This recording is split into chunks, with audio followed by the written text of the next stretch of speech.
Jahmyr Gibbs has finally arrived. This is the Fantasy Sports Boss with a Monday Night Football wrap-up. And yes, Jahmyr Gibbs owners, it has been a long wait. Lots of frustration watching David Montgomery score touchdowns week after week after week.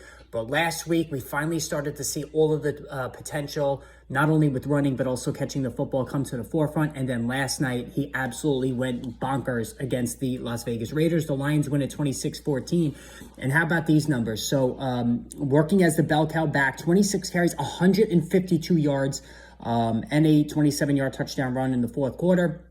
And then on top of that, 5 catches for 37 yards. So it was a PPR dream game for Jahmyr Gibbs. Now, what happens going forward? Because this is something I started to talk about after last week when Gibbs had a really good game as the bell cow back in place of David Montgomery, who's out with the ribs injury. Now, they have a bye coming up this week, and then Montgomery is expected back. I did say that I was concerned as a Montgomery owner in one of my leagues that Montgomery could be Wally Pipped to a certain extent. Anybody knows the Wally Pipp reference?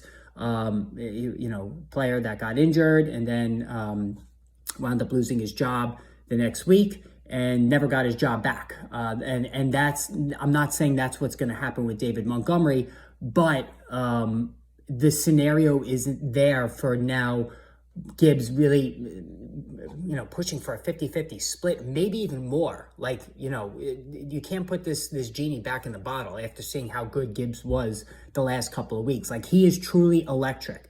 Bijan Robinson was the first running back taken in the draft, but Gibbs really, not graded that much lower than him in terms of overall game. He's a smaller back than Bijan Robinson. That was one of the deciding factors between the two.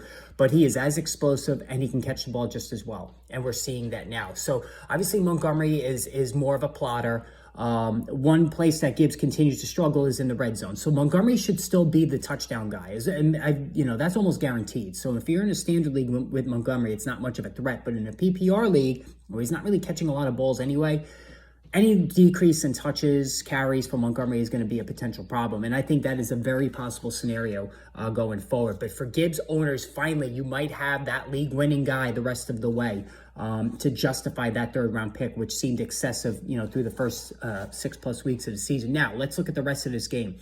It was just a down. Well, let's get to the Raiders next because there's a lot to unpack there. But Jared Goff, it was just okay. And the 26-37, a touchdown and a pick, 272.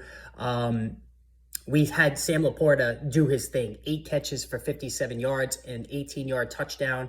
Laporta's the top 5 tight end as a rookie, and I think we need to finally retire the rookie tight ends don't contribute much in fantasy football, seeing what we're seeing now with Dalton Kincaid and Sam Laporta and Luke Musgrave to a lesser extent. These guys are all balling out every week.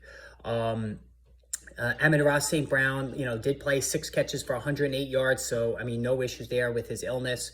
That's pretty much the extent of it for the Lions. Now, as far as the Raiders, man, this was just ugly. If you had Davante Adams, and I know I talked to people in the chat yesterday, or Jacoby Myers, and you needed a comeback with those guys, you were screwed. It was that bad. Davante Adams had 1 single catch in this game.